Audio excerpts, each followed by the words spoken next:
ఆంధ్రప్రదేశ్లో ఉమ్మడి శత్రువును ఎదుర్కోవడానికి జనసేన తెలుగుదేశం పొత్తు పెట్టుకుని వైసీపీని మట్టి కరిపించాయి. అటు తెలంగాణలో చూస్తే ముక్కోణపు రాజకీయం నడుస్తోంది.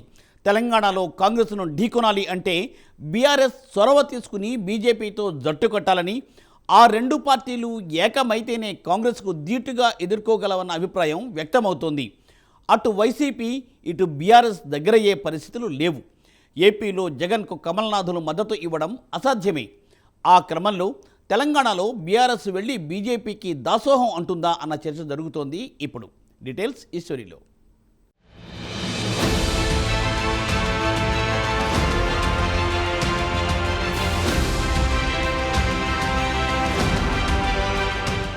రెండు తెలుగు రాష్ట్రాల్లో అధికారం శాశ్వతమని కలలు కన్న బీఆర్ఎస్ వైసీపీలకు గత ఎన్నికల్లో పెద్ద ఎదురుదెబ్బ తగిలింది.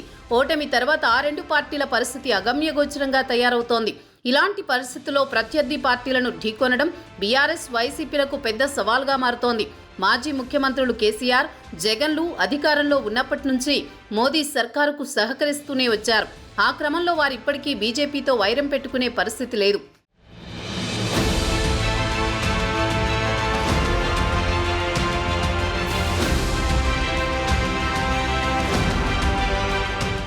గత ఎన్నికల్లో బీఆర్ఎస్ వైసీపీలు అటు ఎన్డీఏ ఇటు ఇండియా కూటముల్లో కలవకుండా ఒంటరిగానే బరిలోకి దిగాయి.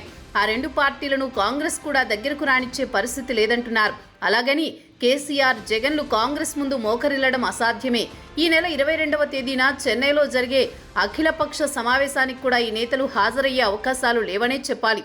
ఈ సదస్సును డీఎంకే నిర్వహిస్తున్నప్పటికీ పరోక్షంగా కాంగ్రెస్ మద్దతుండడంతో కాంగ్రెస్తో చేతులు కలపలేని పరిస్థితి ఇద్దరి రాజకీయ ప్రయాణం అలాగే ప్రారంభమైంది. ఇక ముందు కూడా అలాగే సాగుతుంది. కాంగ్రెస్ వ్యతిరేకులుగానే ఉండిపోతారు తప్పించి దానికి మద్దతుదారులు అవ్వడం అనేది కాని పనే.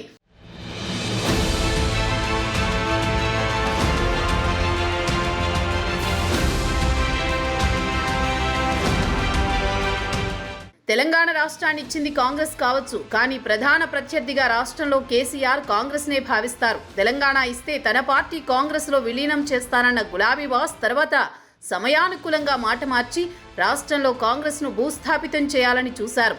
అయితే 10 ఏళ్ల తర్వాత కేసీఆర్ ఊహించని విధంగా పవర్లోకి వచ్చిన కాంగ్రెస్ ఆయనకు పెద్ద షాకే ఇచ్చింది.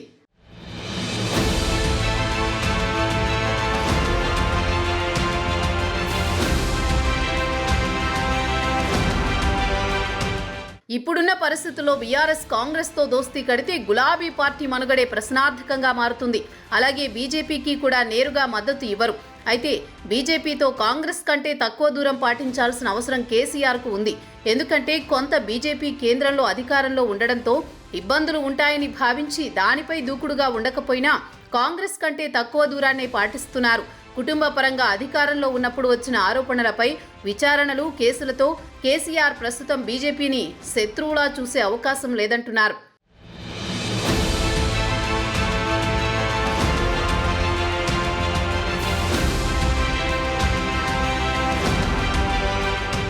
ఇక జగన్ విషయానికి వస్తే కాంగ్రెస్ నుంచి జగన్ వచ్చినా ఆ పార్టీకి ఆగర్భ శత్రువుగా మారిపోయారు.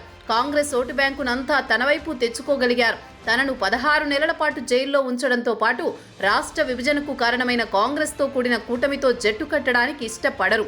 అది రాష్ట్రంలో రాజకీయంగా ఆయనకు నష్టం తెచ్చిపెడుతుంది. దీంతో పాటు బీజేపీతో వైరాన్ని కూడా నేరుగా పెట్టుకోరు, విమర్శలు చేయరు, రహస్య మిత్రుడిగానే కొనసాగుతారు. కానీ నేరుగా ఆ పార్టీతో పొత్తుకు సిద్ధపడరు. అలా ఇద్దరు మాజీ ముఖ్యమంత్రులు కాంగ్రెస్తో జట్టు కట్టకపోవడానికి వారి వ్యక్తిగత రాజకీయ కారణాలుండడంతోనే బీజేపీ ఆ రెండు రాష్ట్రాల్లో బలోపేతమయ్యే పరిస్థితి కనిపిస్తోంది. ఈ నెల 22వ తేదీన చెన్నైలో జరగబోయే అఖిలపక్ష సమావేశానికి బీఆర్ఎస్ హాజరైనా బీజేపీకి కొంత జర్కివ్వడానికేనని అంటున్నారు. మరి చూడాలి మాజీ సీఎంల స్ట్రాటజీలు ఎలా ఉంటాయో.